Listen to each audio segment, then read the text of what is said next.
സാഹോദര്യം സ്മൈൽ കുടുംബാംഗങ്ങളെ എല്ലാവർക്കും ഗുരുദേവാനുഗ്രഹത്തിനായി പ്രാർത്ഥിക്കുന്നു. ഓർക്കുക, നമ്മുടെ പ്രാർത്ഥനയിൽ ഗുരുവിനോട് അടുക്കുവാനുള്ള വെമ്പലിൽ, വ്യാകുലതയിൽ നാം പ്രാർത്ഥിക്കുന്നത്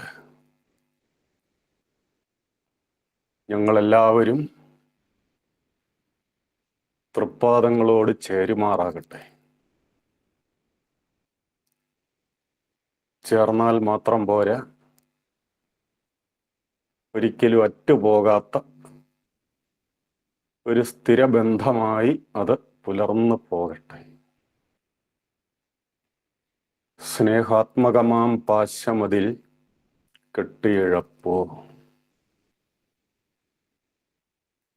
അവിടുത്തെ ആശ്രയിക്കുന്നവരെല്ലാവരും തന്നെ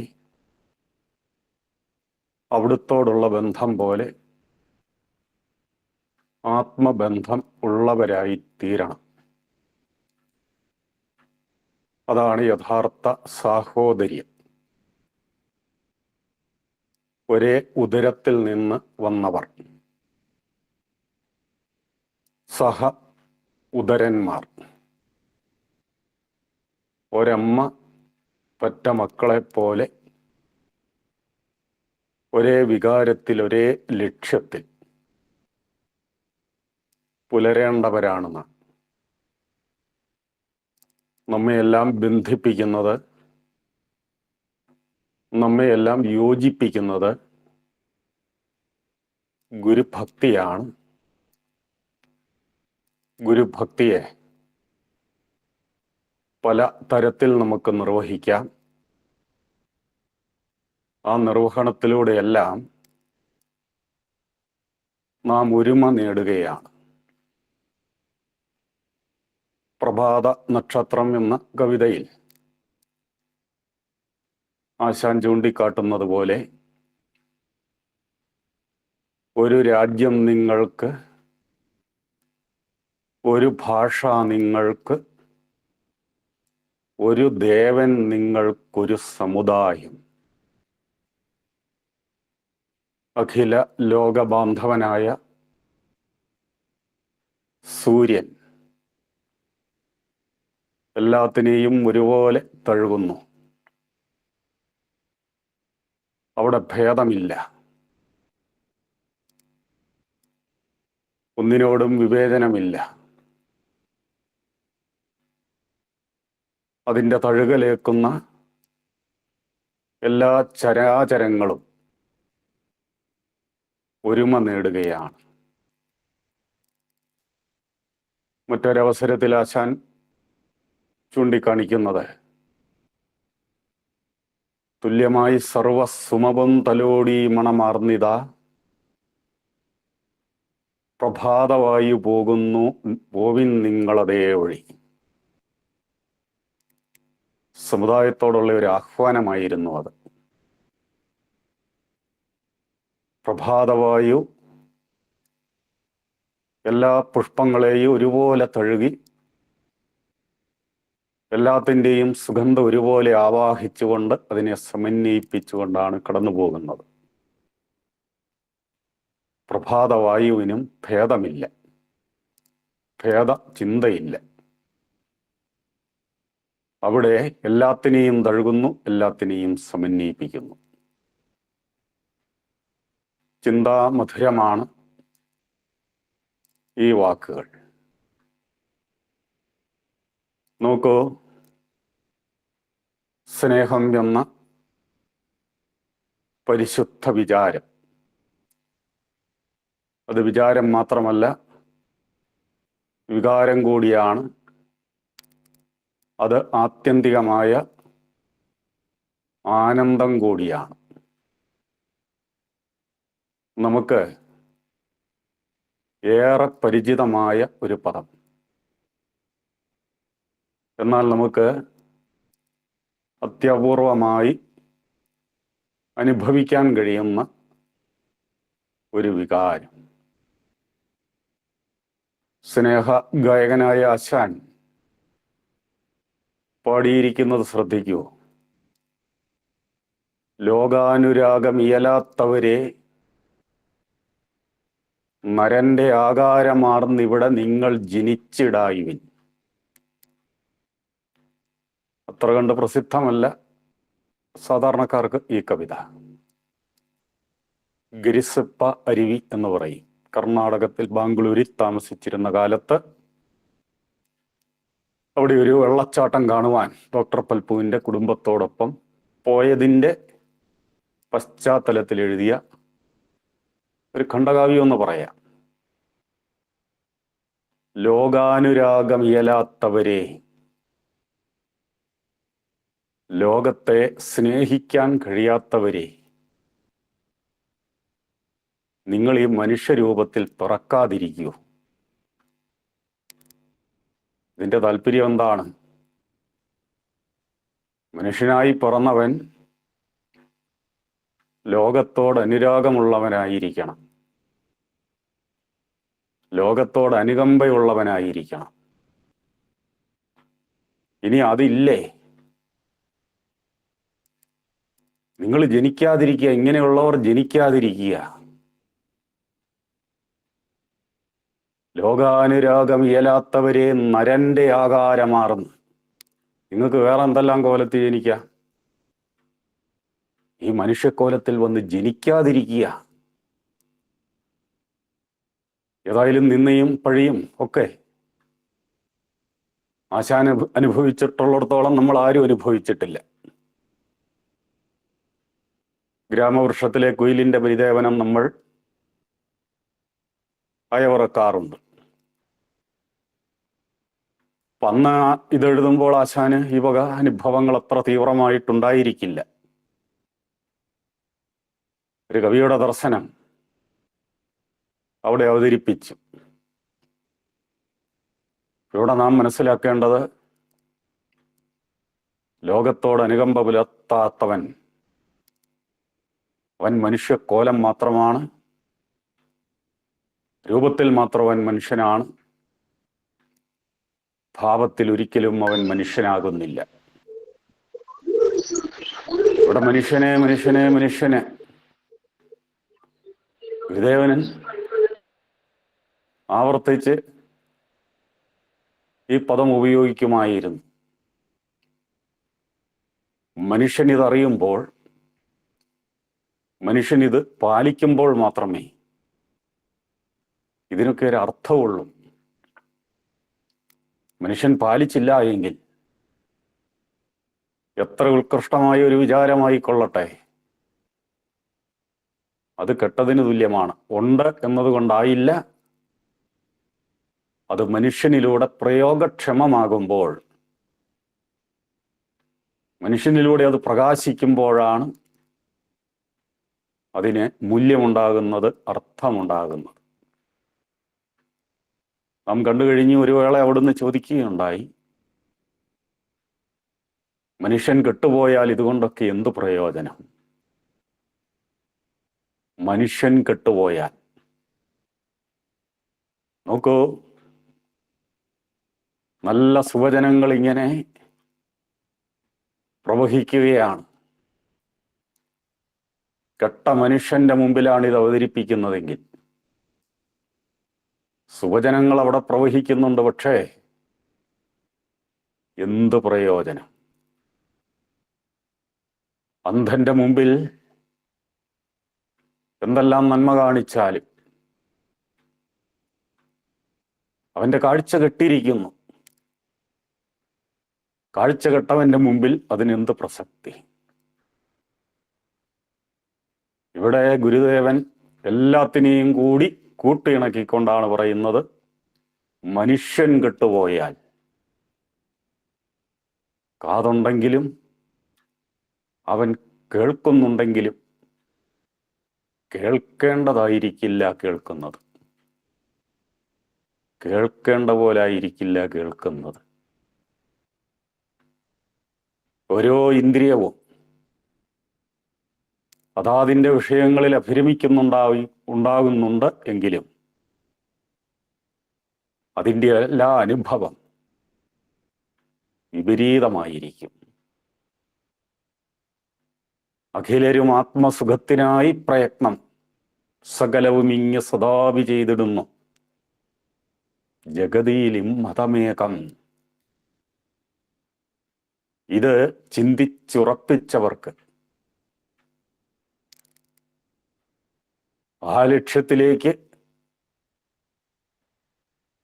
വളരെ ആത്മാർത്ഥതയോടെ പ്രവേശിക്കുന്നവർക്ക് പ്രയത്നത്തിലൂടെ നേടാനാവുക ആനന്ദമായിരിക്കും.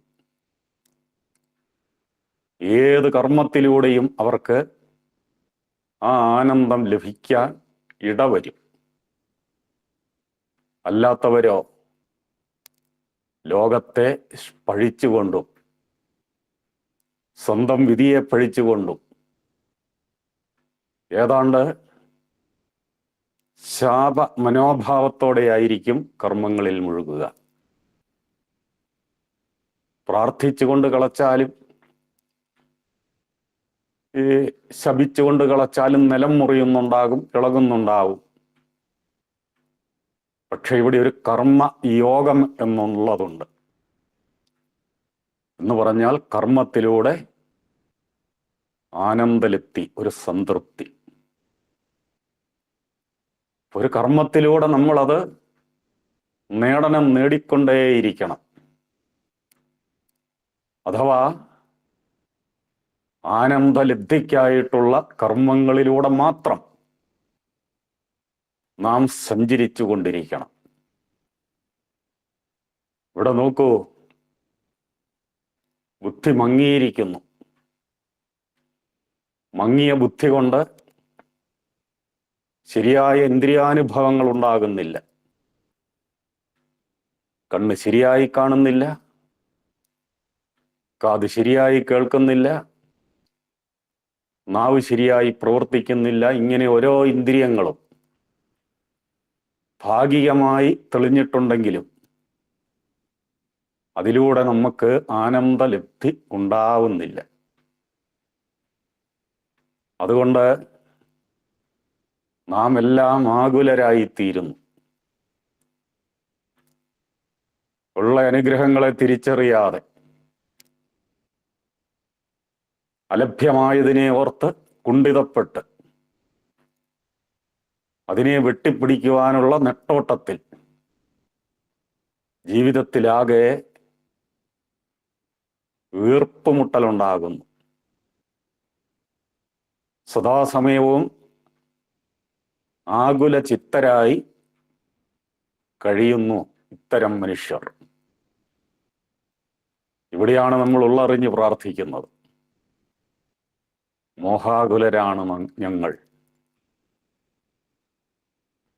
ആ ആകുലതയിൽ നിന്നും മുക്തരാകുവാൻ, ഇതിൽ നിന്നെല്ലാം നിത്യമുക്തി നേടി വിശുദ്ധി നിത്യതയിൽ സാക്ഷാത്കരിച്ച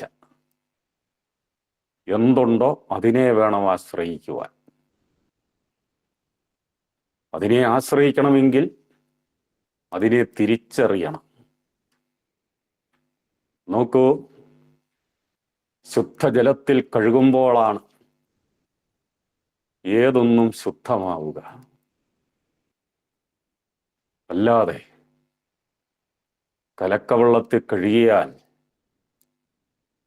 വീണ്ടും മലിനമാകത്തേ ഉള്ളൂ. എന്താണോ നിത്യശുദ്ധമായി നിത്യമുക്തമായി പ്രശോഭിക്കുന്നത് എന്ന് പറഞ്ഞാൽ ആ ശുദ്ധിയും സർവദോഷങ്ങളിൽ നിന്നുള്ള മുക്തിയുമെല്ലാം നിത്യമായിരിക്കണം. അതുകൊണ്ടാണ് അങ്ങനെയുള്ളതിനെ ഭഗവാനെ എന്നോ ദൈവമേ എന്നോ ഒക്കെ നമുക്ക് വിളിക്കാനാവുന്നു. അതല്ലാതെ സ്തുതിയിൽ പ്രീതനാവുകയും സ്തുതിച്ചില്ലെങ്കിൽ അപ്രീതനാവുകയും ചെയ്യുന്നത്. അതൊരിക്കലും ദൈവലക്ഷണമല്ല. ഏതവസ്ഥയിലും ഈ മുക്തിയും ശുദ്ധിയും സകല ദോഷങ്ങളിൽ നിന്നും അഥവാ പാപങ്ങളിൽ നിന്നുള്ള മുക്തി, ഗുരുവിന്റെ പ്രത്യേകത എന്തായിരുന്നു? ആര് വന്ദിച്ചു കൊള്ളട്ടെ, ആര് നിന്ദിച്ചു കൊള്ളട്ടെ, അവിടുന്ന് ഇപ്രകാരം പ്രകാശിച്ചുകൊണ്ട് തന്നെയിരിക്കും. ആരറിഞ്ഞു കൊള്ളട്ടെ, അറിയാതിരുന്നു കൊള്ളട്ടെ, നാം ഇപ്രകാരം പ്രകാശിച്ചുകൊണ്ട് തന്നെയിരിക്കും. ആര് മാനിച്ചു, ആര് മാനിച്ചില്ല, ഗുരുവിനെ അതൊന്നും തീണ്ടുകയില്ല. നാം ഇപ്രകാരം പ്രകാശിച്ചുകൊണ്ട് തന്നെയിരിക്കും. മറ്റു സങ്കല്പങ്ങളിൽ അങ്ങനല്ല. പ്രീതിപ്പെടുത്തണം, അത് വളരെ കഠിനമാണ്. പ്രീതിപ്പെട്ടാലും എന്തെങ്കിലും ഒരു നിസ്സാര കാര്യത്തിൽ അപ്രീതി ഉണ്ടാകും. അതിൻ്റെതായ ഒരു മ്ലാനത അല്ലെങ്കിൽ മങ്ങൽ. അത് കഠിനമായാൽ ശാപം വരെയാകാം. തീവ്രമായ ദോഷങ്ങൾ അതിൻ്റെ പിന്നാലെ വരാം എന്നൊക്കെ ഭക്തന്മാർ വിശ്വസിക്കുന്നു. എങ്ങനെയാണ് ഇവിടെ അഭയം കിട്ടുക? ഈ അഭയം എന്ന് പറഞ്ഞാൽ തന്നെ എന്താണ് ഭയമില്ലാത്ത അവസ്ഥ? ഇങ്ങനെയുള്ളത് എടുത്ത് എങ്ങനെ അഭയം നമുക്ക് ലഭിക്കും? വീഴ്ച വരുവോ എന്നുള്ള ഭയത്തിൽ സമാധാനത്തോടെ അവിടെ ദേവതോപാസന നടത്തുവാൻ സാധിക്കുമോ? നോക്കൂ, ഈ വക ആകുലതകളെല്ലാം മാറുകയാണ്. നാം തിരിച്ചറിഞ്ഞിരിക്കുന്നു. ഇതുവരെ നാം കണ്ടതെല്ലാം എന്തൊക്കെയാണോ അതിൻ്റെ എല്ലാം പ്രഭവസ്ഥാനം വേദേതിഹാസങ്ങളാണ്, പുരാണാദികളാണ്. ഇതിൻ്റെ എല്ലാം സാരമറിഞ്ഞ ഒരുവനേയുള്ളൂ. വേദാഗമ സാരങ്ങൾ അറിഞ്ഞ അങ്ങൊരുവൻ താൻ ഭേദാദികൾ കൈവിട്ടു. ഇതിൻ്റെ എല്ലാം സാരമറിഞ്ഞവൻ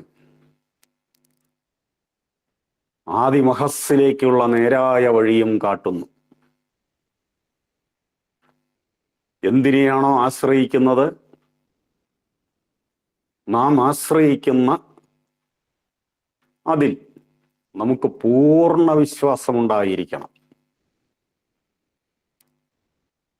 ആ വിശ്വാസം ഉറച്ചതാണെങ്കിൽ ആ വിശ്വാസത്തെ ഉറപ്പിക്കുന്നത് എന്താണ്?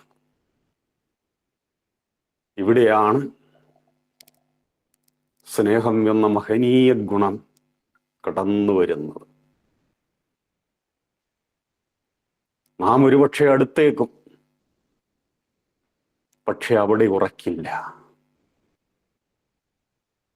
ഇവിടെ ഒരു പാശം വേണം. പാശം എന്ന് പറഞ്ഞാൽ ഈ കേവലം കയറ് എന്നൊക്കെ നമ്മൾ പഠിച്ചിരിക്കുന്നു, ശരിയാണ്. പക്ഷെ ഇവിടെ അറ്റുപോകാത്ത ബന്ധം എന്ന് കരുതിക്കൊള്ളണം. ഇതൊരു കുരുക്കാണ്. ഈ കുരുക്കിനെ നമ്മൾ വിപരീത അർത്ഥത്തിൽ ധരിച്ചു, പല വാക്കുകളും ധരിച്ചിരിക്കുന്നത് പോലെ. ഒരിക്കലും അറ്റുപോകാത്ത കുരുക്ക്. എന്തിനോടാണോ ചേരേണ്ടത് അതിൽ നിന്ന് ഒരിക്കലും അറ്റുപോകാത്ത വണ്ണം ഞങ്ങളെ ബന്ധിപ്പിക്കണമേ. സ്നേഹാത്മകമാം പാശമതിൽ കെട്ടിയിഴപ്പോ. എത്ര അർത്ഥവത്തായ പ്രയോഗമാണ്. പ്രിയമുള്ളവരെ, നാം പ്രേമമെന്നും സ്നേഹമെന്നും മൈത്രിയെന്നും സഹൃദയത്വമെന്നും പല രീതിയിൽ പ്രയോഗിക്കാറുണ്ട്. ഇതിനെല്ലാം വ്യത്യസ്തങ്ങളായ സങ്കല്പങ്ങളുണ്ട്. സാമാന്യേന പൊതുവിൽ ഒരർത്ഥമാണ് നമ്മൾ ധരിച്ചിട്ടുള്ളതെങ്കിലും ഓർക്കൂ, പ്രേമം,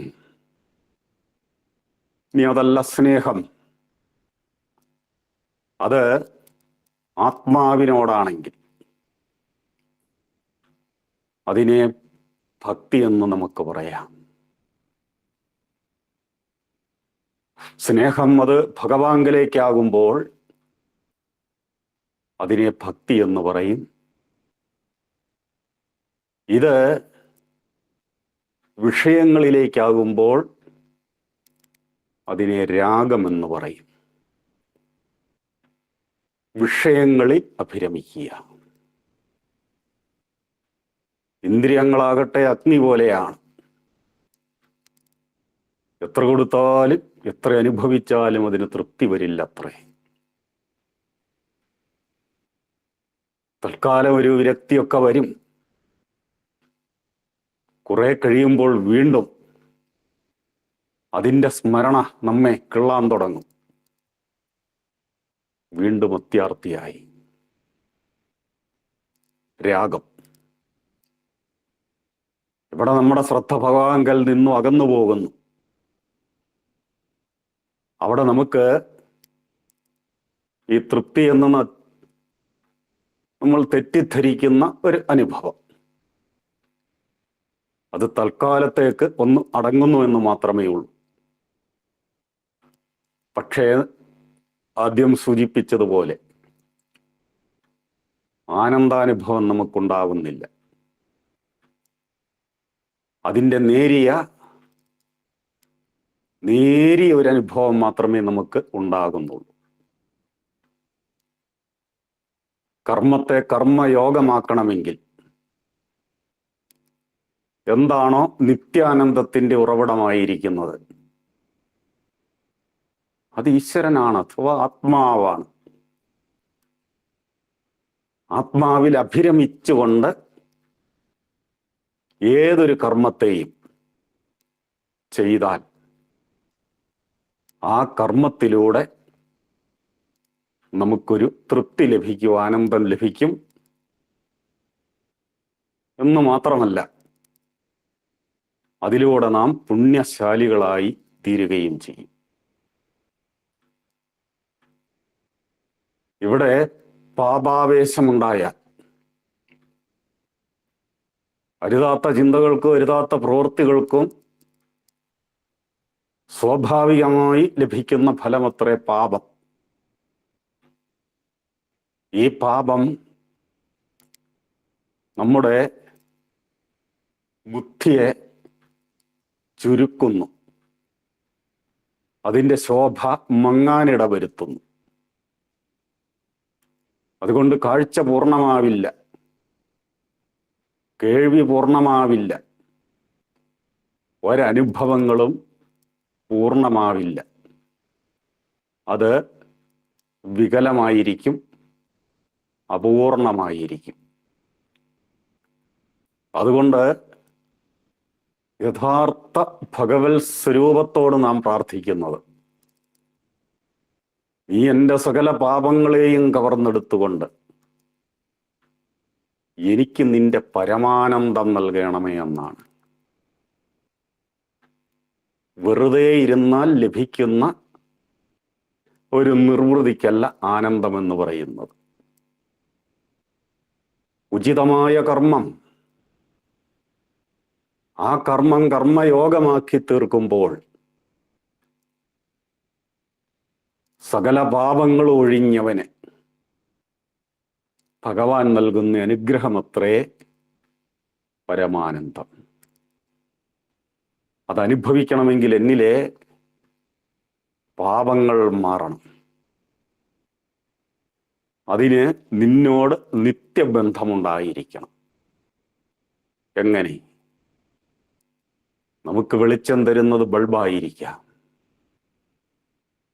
ചേരേണ്ടതിനോട് ചേർന്നിരുന്നില്ല എങ്കിൽ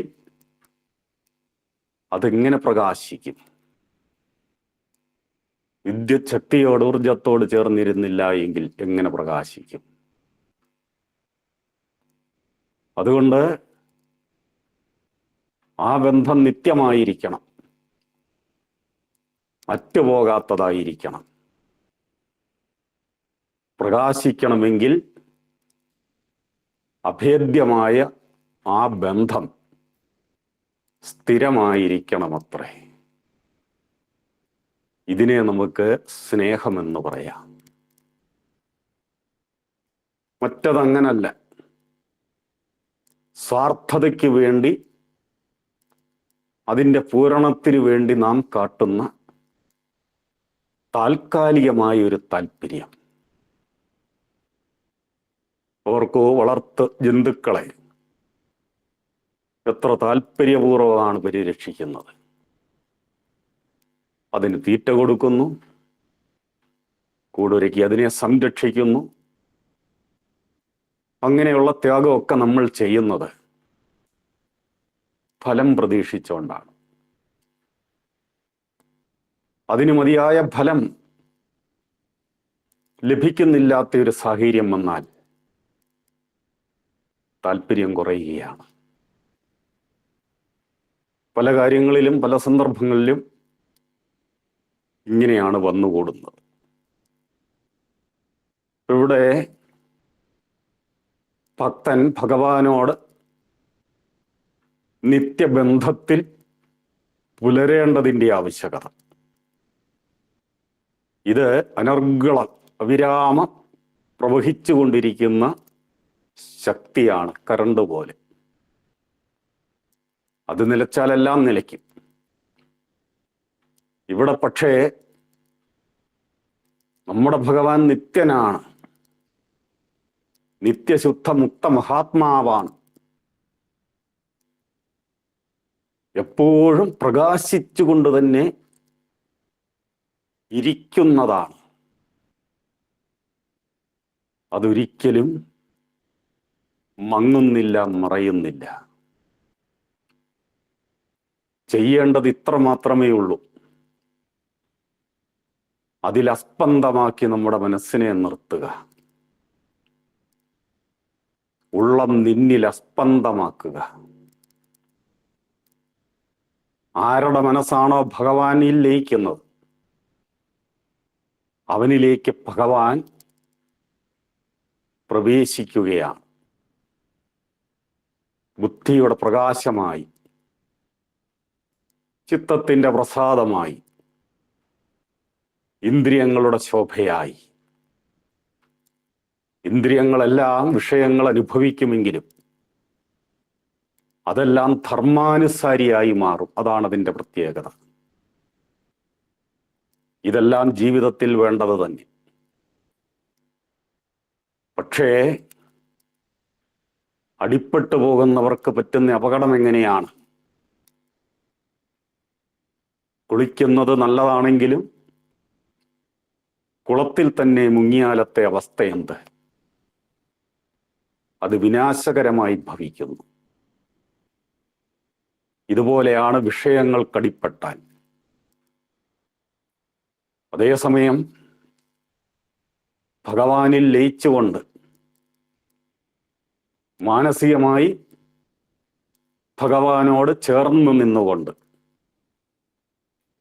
കർമ്മം ചെയ്യുമ്പോൾ ഭഗവാനാണ് നമ്മെ നയിക്കുന്നത്. വ്യക്തമായ ഉറപ്പാണ് ഗുരുദേവൻ നമുക്ക് നൽകുന്നത്. ബുദ്ധിയെ തെളിച്ച് നല്ല വഴിയെ കൊണ്ടുപോവുകയാണ്. നാം പോവുകയല്ല, നമ്മെ അവിടുന്ന് കൊണ്ടുപോവുകയാണ് എന്ന് പറയുമ്പോൾ അവിടുന്ന് നമ്മുടെ മുമ്പേ ഉണ്ട്. അതുകൊണ്ടാണ് അവിടുന്ന് ദീനാവനപരായണനായിത്തീരുന്നത്. ആശ്രയിക്കുക മാത്രമേ വേണ്ടൂ. ആശ്രയിക്കുന്നവരെ അവിടുന്ന് മുക്തരാക്കി തീർക്കുന്നു, ശുദ്ധരാക്കി തീർക്കുന്നു. നോക്കൂ, ചണ്ഡാലഭിഷകിയിലെ പ്രസിദ്ധമായ ആശാന്റെ അവതരണം. സ്നേഹത്തിൽ നിന്നുദിക്കുന്നു ലോകം, സ്നേഹത്താൽ വൃദ്ധി നേടുന്നു. സ്നേഹത്തിൽ നിന്നുദിക്കുന്നു ലോകം, സ്നേഹത്താൽ വൃദ്ധി നേടുന്നു. ഇതില്ല എങ്കിൽ ഈ ഭൗതികമായ കാഴ്ചപ്പാടിൽ ലോകം കണ്ടേക്കാം. പക്ഷേ ലോകം പുലരേണ്ട വിധം പുലരണമെങ്കിൽ സ്നേഹമായിരിക്കണം അതിൻ്റെ ശക്തി. എത്രയോ കല്ലുകൾ ചേർന്നാണ് ഒരു സൗധം ഉയർന്നു വരുന്നത്. എന്നാൽ ഈ കല്ലിനെയെല്ലാം യോജിപ്പിച്ചു നിർത്തുന്ന ഒരു ശക്തിയുണ്ട്. അതെന്താണ്? ചാന്തെന്ന് പറയാം. അതാണ് എല്ലാത്തിനെയും തമ്മിൽ ബന്ധിപ്പിക്കുന്നത്. നാം കേട്ടിട്ടില്ലേ, പൊടിമണ്ണ് കൂടിക്കിടക്കും, പക്ഷെ പൊടിമണ്ണിന് കൂടിക്കിടക്കാനേ പറ്റൂ, ഒരിക്കലും രൂപപ്പെടാൻ സാധിക്കില്ല. അതിന് വിവിധ രൂപഭേദങ്ങൾ കൈക്കൊള്ളാൻ സാധിക്കണമെങ്കിൽ അത് ചാന്തായി മാറണം. അതിന് ജലസ്പർശമുണ്ടാവണം. കുഴഞ്ഞ് ചാന്തായി തീരുന്ന പൊടിമണ്ണ് അതിനെന്ത് തന്നെയായി കൂടാ, അത് സാക്ഷാൽ നടരാജ വിഗ്രഹം തന്നെ ആയി മാറും. പൊടി മണ്ണിന് ഒരിക്കലും അത് സാധിക്കില്ല തന്നെ. പൊടിമണ്ണിനെ ചാന്താക്കി മാറ്റുന്ന ആ ജലസ്പർശം പോലെയാണ് എല്ലാ ഹൃദയങ്ങളിലേക്കും ഈശ്വരഭക്തി കടന്നു വരുന്നത്. എല്ലാ ഹൃദയങ്ങളിലുമെന്ന് ഗുരു പറഞ്ഞിട്ടുള്ളത് ശ്രദ്ധിക്കേണ്ടതാണ്. എല്ലാ ഹൃദയങ്ങളിലേക്കും ഇത് കടന്നു വരുമ്പോൾ എല്ലാവർക്കും ഒരു തിരിച്ചറിവുണ്ടാകുന്നു. എന്നെ പോലെയാണ് അന്യനും, അതിനുമുപരിയായി ഞാനും അന്യനും എന്ന വ്യത്യാസമേ അവിടെ അസ്തമിക്കുന്നു. സർവഭൂതവും ആത്മാവിൽ, ആത്മാവിനെയും അങ്ങനെ. സർവഭൂതത്തിലും കാണുന്നവനെന്തുള്ളു നിന്ദ്യമായി, തന്നിൽ നിന്നന്യമല്ലാതെ എന്ന് കാണുന്ന സർവവും അന്നേതു മോഹം, അന്നേതു ശോകം, ഏകത്വദൃക്കിന്. എൻ്റെ ഉള്ളിൽ കുടികൊള്ളുന്ന അതേ ചൈതന്യം തന്നെയാണ് കാണായതിലെല്ലാം കാണുന്നത്, എല്ലാവരിലും കാണുന്നത്. ബാഹ്യമായി വ്യത്യസ്ത രൂപങ്ങളായിരിക്കാം, ആകൃതിയിൽ വ്യത്യാസം കാണാം, എന്നാൽ അവരെയെല്ലാം ചേഷ്ടിപ്പിക്കുന്ന ആന്തരചേതന അത് ഒരേ സത്തയിൽ നിന്നുള്ളതാണ്. അവനിവനെന്നറിയുന്നതൊക്കെ ഓർക്കുന്നവർക്ക് ഒരു കാര്യം ബോധ്യമാകും, ഒരേ ഒരു ആത്മരൂപം തന്നെയാണ് അവനിലും ഇവനിലുമെല്ലാം പ്രതിഭാസിക്കുന്നത്. സ്നേഹത്തിൻ്റെ ശക്തിയെക്കുറിച്ച് ആശാൻ പറയുന്നത്, സ്നേഹം താൻ ജീവിതം ശ്രീമൻ, സ്നേഹവ്യാഹതി തന്നെ മരണം. ഇത് മനസ്സിലാക്കിയാൽ നമ്മളിൽ പലരും മരിച്ചവരാണ്. ആർക്കാണോ സ്നേഹത്തിൻ്റെ ഉറവയില്ലാത്തത്, അഥവാ സ്നേഹത്തിൻ്റെ ഉറവ വറ്റിയത്, അവർ ജീവശാസ്ത്രപരമായി ജീവിക്കുന്നുണ്ട്. പക്ഷേ സ്നേഹം പറ്റിയാൽ അതത്രേ മരണം. സ്നേഹം താൻ ജീവിതം ശ്രീമൻ, സ്നേഹവ്യാഹതി തന്നെ മരണം. നോക്കൂ, ചോരയെ പാലാക്കി മാറ്റുന്ന ആ പരിശുദ്ധ വികാരം ആശാൻ പാടുന്നു. അമ്മ തൻ നെഞ്ചു ഞരമ്പിൽ തങ്ങി ചെമ്മേ ചെഞ്ചോരയെ തന്നെ അമ്മിഞ്ഞപ്പാലമൃതാക്കും മൈത്രി തന്നോടതോതുന്നു രാജൻ. നാം ആദ്യം അനുഭവിച്ച, പിറന്നു വീണതിന് ശേഷം നാം എല്ലാം ആദ്യം അനുഭവിച്ച അമ്മയുടെ ആ പരിശുദ്ധ ലാളനയോടൊപ്പം അതിനേക്കാൾ പവിത്രമായി നാം അനുഭവിച്ച ആ അമൃത്, ആ അമ്മിഞ്ഞപ്പാൽ അമ്മയുടെ നെഞ്ചിലെ ചോര തന്നെയാണ്. ആ ചോരയെ പാലാക്കി മാറ്റുന്ന രാസവിദ്യ എന്ത്? അത് സ്നേഹമത്രയെന്നാണ് ആശാന്റെ മതം. എത്ര സത്യമാണ് ഇത്! ആശാൻ തൻ്റെ ഗുരുവിൽ നിന്നും ആവോളം അനുഭവിച്ചിരുന്നു. നാം ഗുരുവിൻ്റെ പ്രീതിക്ക് പാത്രമാണെന്നറിഞ്ഞാൽ ശിക്ഷ പോലും നമുക്ക് രക്ഷയായിട്ടേ അനുഭവപ്പെടൂ. അതാണ് അതിൻ്റെ പ്രത്യേകത. ശിക്ഷിക്കുന്ന അധ്യാപകനെ, ശിക്ഷിക്കുന്ന രക്ഷകർത്താവിനെ നാം അറിവുകേട് കൊണ്ട് പഴിച്ചിട്ടുണ്ട്, ശപിച്ചിട്ടുണ്ട്. അത് ശിക്ഷണമായിരുന്നു എന്ന് നാം അറിയുന്നുണ്ടായിരുന്നില്ല. സൂചിപ്പിച്ചിട്ടുണ്ടല്ലോ, മുഷിഞ്ഞ വസ്ത്രം അലക്കുമ്പോൾ ഒരു വശത്തോടെ നോക്കുമ്പോൾ നാം അതിനെ പീഡിപ്പിക്കുകയല്ലേ? ചില വേള ചൂടുവെള്ളത്തിലിടുന്നു, സോപ്പ് വെള്ളത്തിലിടുന്നു, അതിനെ തിരുമുന്നു, കശക്കുന്നു, യന്ത്രത്തിലിട്ട് കറക്കുന്നു. നമുക്കറിയാം അതിനെ ശുദ്ധീകരിക്കുകയാണ്. മലിനമായതുകൊണ്ടാണ് അതിനെ നാം പറിച്ചു മാറ്റിയത്. ശുദ്ധി നേടിയാൽ മാത്രമേ വീണ്ടും ഉടയവന്റെ ദേഹത്തോട് ചേരാൻ അതിന് സാധിക്കൂ. ഈ സത്യമറിയുന്ന വസ്ത്രം അലക്കപ്പെടുമ്പോൾ ആനന്ദിക്കുകയല്ലേ?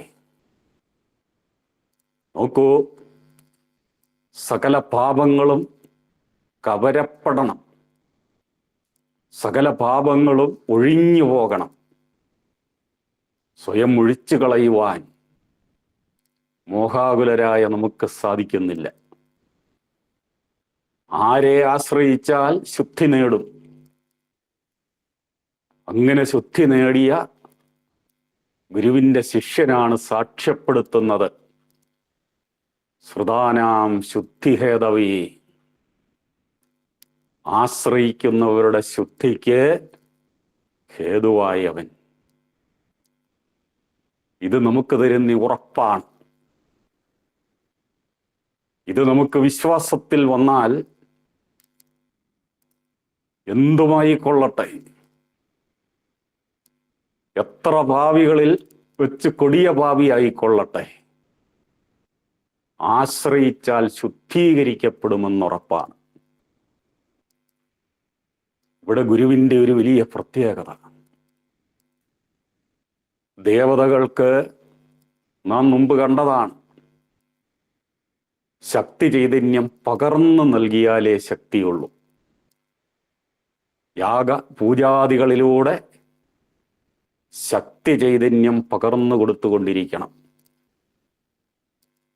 ചാർജ് ചെയ്ത ബാറ്ററി ഉപയോഗിക്കും തോറും അതിൻ്റെ ചാർജ് ഒഴിഞ്ഞൊഴിഞ്ഞ് തീരുന്നത് പോലെ ശക്തി ചൈതന്യം അവർ അനുഗ്രഹിക്കുകയോ അല്ലെങ്കിൽ നിഗ്രഹിക്കുകയോ ചെയ്യുമ്പോൾ കുറഞ്ഞു കുറഞ്ഞു തീർന്നുകൊണ്ടിരിക്കും അത്രേ. ദേവതകളെല്ലാം റീചാർജിനായി ഭൂവാസികളെ ആശ്രയിക്കുകയാണ്.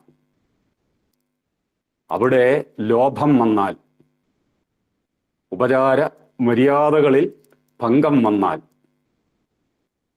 വിപരീത സ്വഭാവത്തിലേക്കും അവർ മാറുമെന്നത് ഇതൊന്നും സത്യമാകണമെന്നില്ല. പക്ഷേ ഇങ്ങനെയാണ് ഭക്തിമാർഗത്തിലൂടെ ചരിക്കുന്നവർക്ക് കിട്ടിക്കൊണ്ടിരിക്കുന്ന അറിവുകളും അനുഭവങ്ങളും.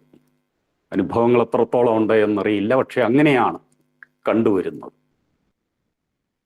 ഇവിടെ നോക്കൂ, ശുദ്ധജലത്തിൽ കുളിച്ചാൽ ശരീരം ശുദ്ധമാകുമെന്ന് നമ്മൾ കണ്ടു. അവിടെ ഒന്ന് സംഭവിക്കുന്നത്, നമ്മിലെ അശുദ്ധി ആവാഹിച്ചതുകൊണ്ട് ശുദ്ധജലം അശുദ്ധിയായി അതിനെ പിന്നെ വർജിക്കുകയാണ്, അത് ഒഴുകിപ്പോവുകയാണ്. ഗുരുവിൻ്റെ പ്രത്യേകത എന്താണ്?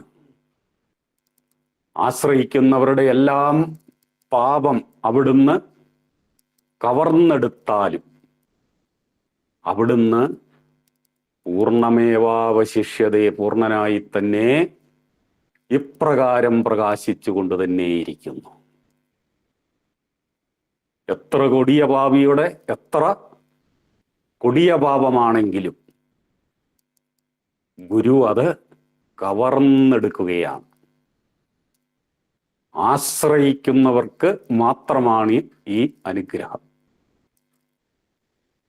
അതുകൊണ്ട് നാം ഒന്ന് മാത്രം ആഗ്രഹിച്ചാൽ മതി, അവിടുത്തോടുള്ള ബന്ധം അത് നിത്യമാകട്ടെ. മാഹം ബ്രഹ്മ നിരാകുര്യ,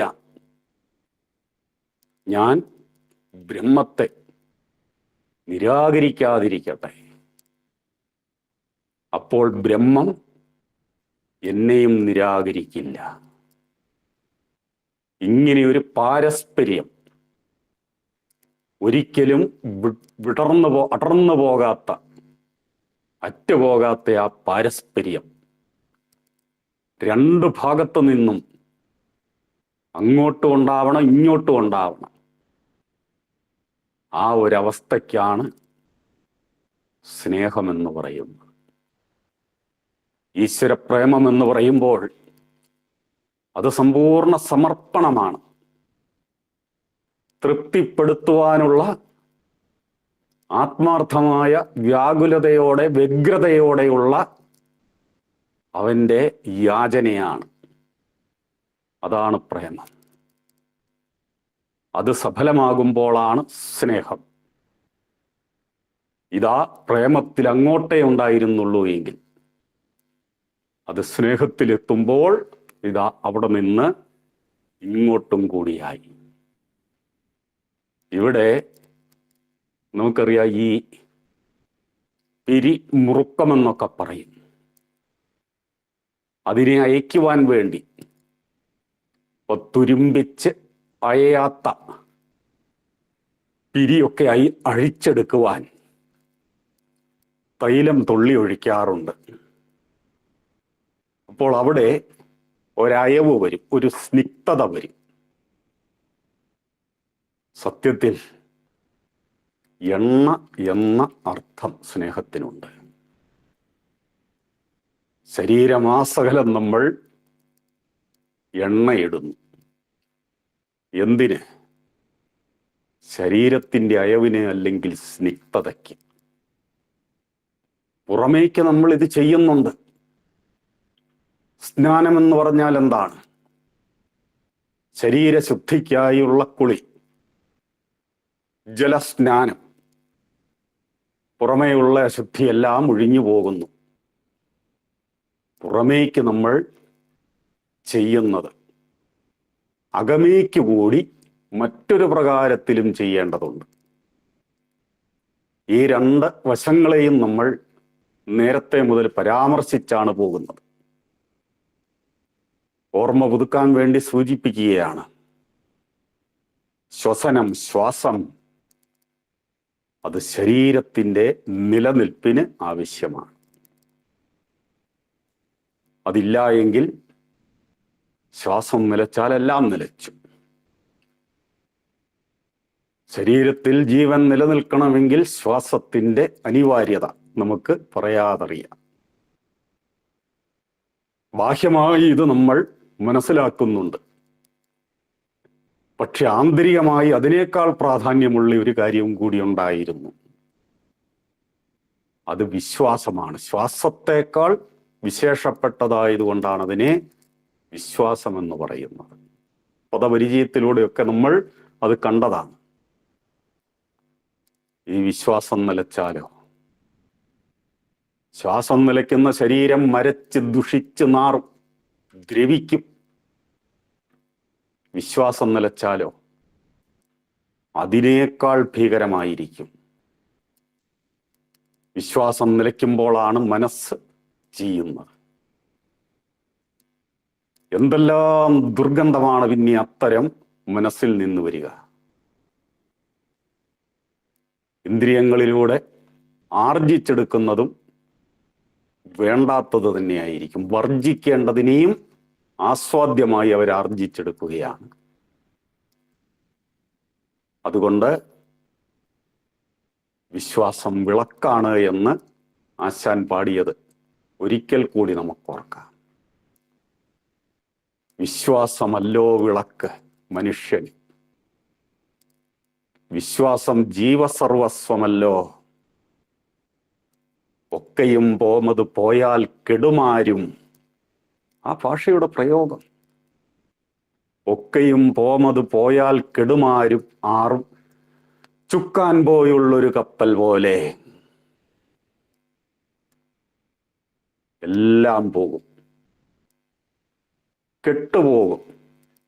ഒക്കെയും പോമത് പോയാൽ കെടുമാരും ചുക്കാൻ പോയുള്ളൊരു കപ്പൽ പോലെ. ശ്വാസത്തെ അംഗീകരിക്കുന്നു. വിശ്വാസം, അതിൻ്റെ സംശുദ്ധി,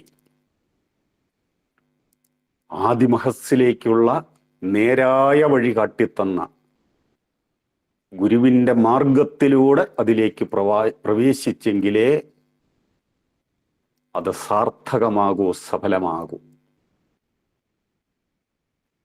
അല്ല എങ്കിൽ എന്ത് സംഭവിക്കും?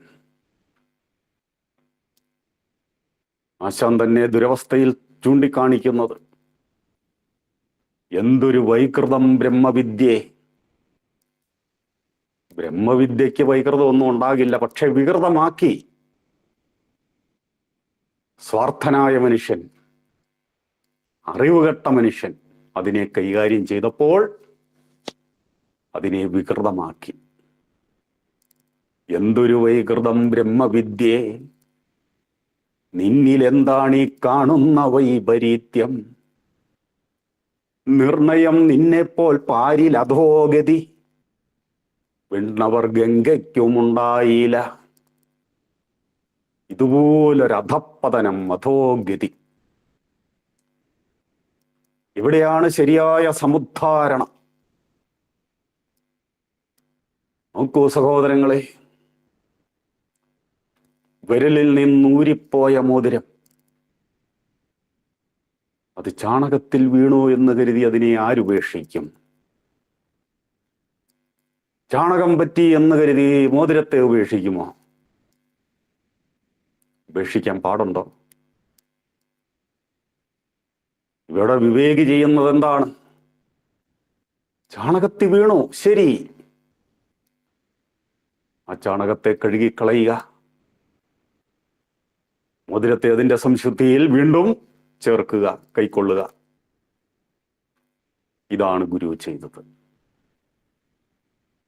ഗുരുവിന്റെ പിൻഗാമികൾ പോലും ചെയ്യുന്നത് എന്താണ്? വളരെ ഖേദത്തോടെ പറയട്ടെ, ദുഷിച്ചു ദുഷിച്ചു തള്ളിപ്പറയുകയാണ്. പക്ഷേ അത് മോതിരം പോലെയാണ്. അതിനെ കഴുകി ഉപയോഗിക്കുകയാണ് വേണ്ടത്. എന്തിനേയും നോക്കൂ,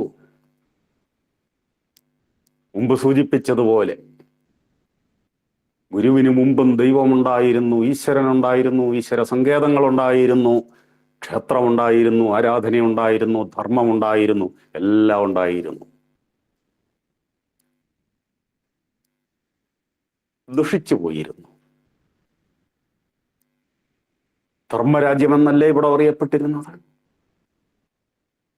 ഇവിടെയാണ് സകല അധർമ്മങ്ങളും നടമാടിയിരുന്നത്. തൊട്ടുകൂടായ്മ മുതൽ കൊടിയ അന്ധവിശ്വാസങ്ങൾ വരെ.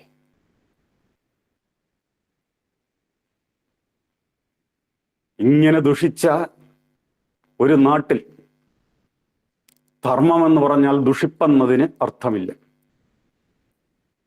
പക്ഷേ ധർമ്മം ശിരസാ വഹിച്ചു കൊണ്ടുപോയവർ അതിനെ ദുഷിപ്പിച്ചു. അതുകൊണ്ട് ഗുരു ധർമ്മം എന്ന സങ്കല്പത്തെ ഒഴിക്കുകയാണോ ചെയ്തത്? ആ ധർമ്മത്തെ എടുത്ത് അതിനെ പരിപാലിക്കത്തക്ക വിധം അതിനെ സംസ്ഥാപനം ചെയ്തു. ആകെ കൂടി പറഞ്ഞാൽ അവിടുന്ന് ഒന്നിനെയും തച്ചുടച്ച് നശിപ്പിച്ചില്ല. ചെളി പറ്റിയ കുട തീയിലിടുമോ? കരിപുരണ്ട കലം ഉടച്ചു കളയുമോ? കഴുകിയെടുത്തു. അതാണ് ഗുരു ചെയ്തത്. പ്രിയമുള്ളവരെ, നമുക്ക് ഈ തീർത്ഥാടനം ഇവിടെ അവസാനിപ്പിക്കേണ്ടതില്ല. വീണ്ടും നമുക്ക് ഈ ധാരയോട് ചേർന്നു പോകാം. കേട്ടതും ശ്രവിച്ചതുമെല്ലാം മനനവിധേയമാകട്ടെ, അത് തേജസ്സോടെ വിളങ്ങട്ടെ എന്ന് പ്രാർത്ഥിച്ചുകൊണ്ട് ഈ വാക്കുകൾ ഗുരുപാദങ്ങളിൽ സമർപ്പിക്കുന്നു. എല്ലാവർക്കും സ്നേഹ വന്ദനം.